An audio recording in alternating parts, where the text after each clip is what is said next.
और studio all info में आपका स्वागत है दोस्तों। मेरा नाम लक्ष्मण परमार। तो आज આપણે વાત કરવાના છે પશુપાલન યોજના વિશે, જે ખેડૂત મિત્રો માટે નવી જ યોજના બહાર પડેલ છે, પશુપાલન યોજના। તો પશુપાલન યોજના વિશે આપણે વાત કરવાના છે અને આજે આપણે વાત કરવાના છે કેટલ સેટ માટે, જેમાં ધારિયું, ગમાણ અને પાણીનો ટાંકો બનાવવા માટે 75% અથવા તો 30,000 બેમાંથી જે ઓછું હોય તે મળવાપાત્ર છે। ફોર્મ ભરાવા અત્યારે ચાલુ જ છે। બધી જ ડિટેલ્સ આપણે લેશું, શું શું ડોક્યુમેન્ટ જોઈએ, ફોર્મ કેવી રીતે ભરવું, તે બધી જ ડિટેલ્સ આપણે લેશું। તો વિડીયોમાં બન્યા રહેજો મિત્રો। વિડીયો સારો લાગે તો એક લાઈક કરી દેજો। જો ચેનલમાં પહેલી જ વખત આવી હોય તો સબસ્ક્રાઈબ કરી દેજો અને બેલ આઇકન પ્રેસ કરવાનું ભૂલતા નહીં, તમને આવા જ નોલેજેબલ વિડીયો મળતા રહેશે। તો દોસ્તો, આપણે પણ કોમ્પ્યુટર સ્ક્રીન તરફ આવી ગયા છે। તમારે પણ મોબાઈલમાંથી કોઈ પણ એક બ્રાઉઝર ઓપન કરી લેવાનું છે। ઓકે મિત્રો, તો આપણે ક્રોમ બ્રાઉઝર ઓપન કરી લઈએ। ક્રોમ બ્રાઉઝર ઓપન કરી અને તમારે ઉપર સર્ચમાં સર્ચ કરી લેવાનું છે આઈ ખેડૂત। ઓકે મિત્રો, આઈ ખેડૂત સર્ચ કરશો, પહેલી જ વેબસાઇટ આવશે આઈ ખેડૂત માટે, તો એમાં ક્લિક કરી દેવાનું છે તમારે। તેમાં જેવું પણ ક્લિક કરશો એટલે આવું કોઈ પોપઅપ આવે તો તેને તમે બંધ કરી દેજો। ઓકે મિત્રો, પછી નીચે સ્ક્રોલ કરશો, નીચે સ્ક્રોલ કરતા જશો એટલે અહીંયા જોજો વિવિધ યોજનાઓ લખેલી છે, તેમાં તમે ક્લિક કરી દેવાનું છે વિવિધ યોજનાઓ। જેવું તમે વિવિધ યોજનાઓ ઉપર ક્લિક કરશો એટલે આ રીતનો વિન્ડો જે ખુલીને આવશે, તેમાં પશુપાલનમાં તમારે ક્લિક કરી દેવાનું છે।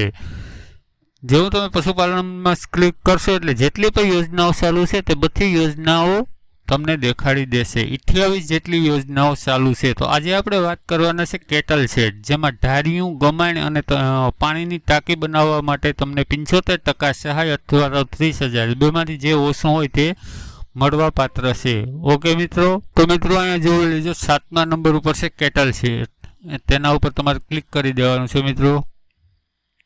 જેવું તમે તેના ઉપર ક્લિક કરશો એટલે આ રીતના તમારી પાસે એક વિન્ડો એક ખુલીને પાછો આવી જશે। ઓકે મિત્રો, અહીંયા વાંચી લેજો, આ નોટિફિકેશન છે, જોઈ લેજો મિત્રો।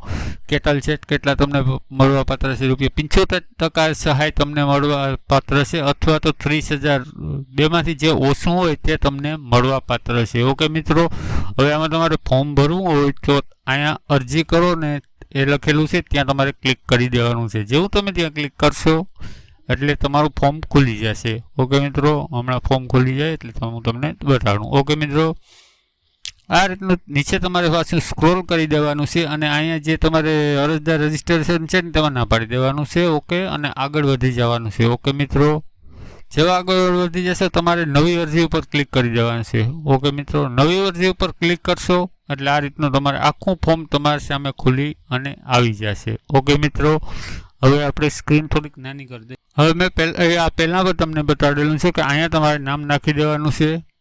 અહીંયા તમારે પતિ અથવા પિતાનું નામ, અહીંયા અટક, પછી અહીંયા તાલુકો સિલેક્ટ કરી લેવાનો છે, પછી અહીંયા જિલ્લો છેલ્લું એક કરી લેવાનો છે, પછી તાલુકો સિલેક્ટ કરી લેવાનો છે, અહીંયા ગામનું નામ તમારે સિલેક્ટ કરી લેવાનું છે, પછી અહીંયા તમારો ગામનો એડ્રેસ તમારે જે આધાર કાર્ડને પાછળ લખેલું હોય તે નાખી દેવાનો છે, અહીંયા ગામનું નામ નાખી દેવાનું છે, અહીંયા પણ ગામનું નામ જો તમારે નાખવું હોય તો નાખી દેવાનું, ન નાખો તો હાલે। પછી અહીંયા તમારે પિનકોડ નાખી દેવાનો છે। ઓકે મિત્રો, પછી અહીંયા તમારે લિંગ સિલેક્ટ કરી લેવાનો છે, સ્ત્રી યા પુરુષ જેના નામનું ફોર્મ ભરતા હોય તે। ઓકે મિત્રો, આગળ જોઈ લઈએ આપણે।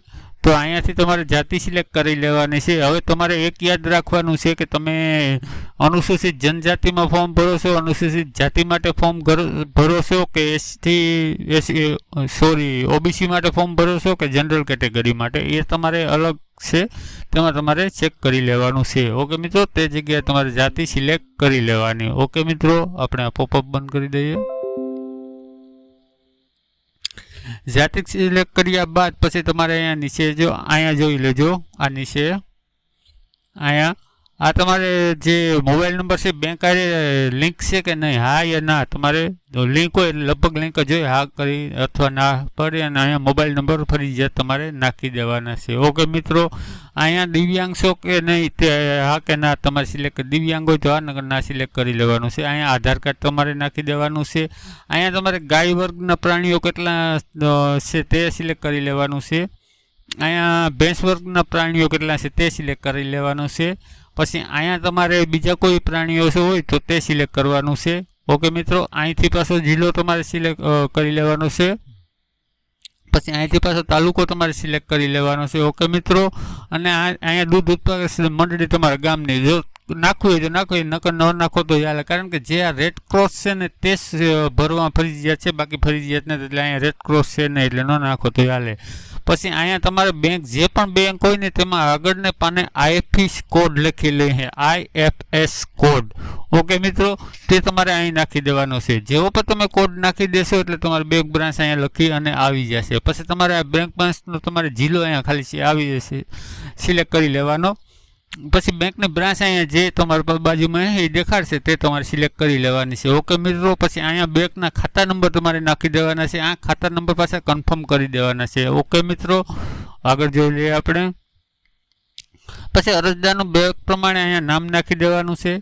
પછી અરજદારનું બેંકની ચોપડીમાં જે એડ્રેસ હોય તે એડ્રેસ અહીંયા ફિલ કરી દેવાનું છે. ઓકે, પછી નીચે અહીંયા ક્લિક કરશો એટલે અહીંયા રાશન કાર્ડ નંબર નાખી દેવાના છે. તમે જેવા રાશન કાર્ડ નંબર નાખશો અને સર્ચ ઉપર ક્લિક કરશો એટલે જે રાશન કાર્ડમાં જેટલા પરિવાર છે, જેટલા નામે છે તે બધા શો કરી દેશે. તેમાં તમારે જેનું પણ નામનું ફોર્મ ભરતા હોય તેનું નામ સિલેક્ટ કરી લેવાનું. અને સિલેક્ટ કરી અને અહીંયા આ કેપ્ચા કોડ તમને દેખાય છે તે કેપ્ચા કોડ ફિલ કરી દેવાના છે. ફિલ કરી અને અરજી સેવ કરો તેમાં તમે ક્લિક કરશો પછી ડાયરેક્ટ તમારે અહીંયા ઉપર આવી જશે.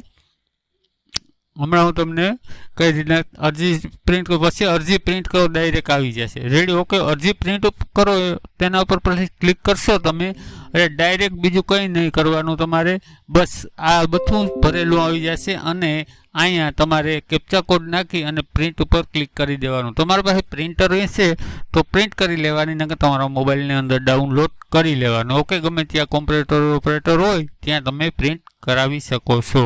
ઓકે મિત્રો, તો વિડીયો સારો લાગ્યો હોય તો લાઈક કરી દેજો, તમારા મિત્રો સાથે શેર કરી દેજો. Thank you.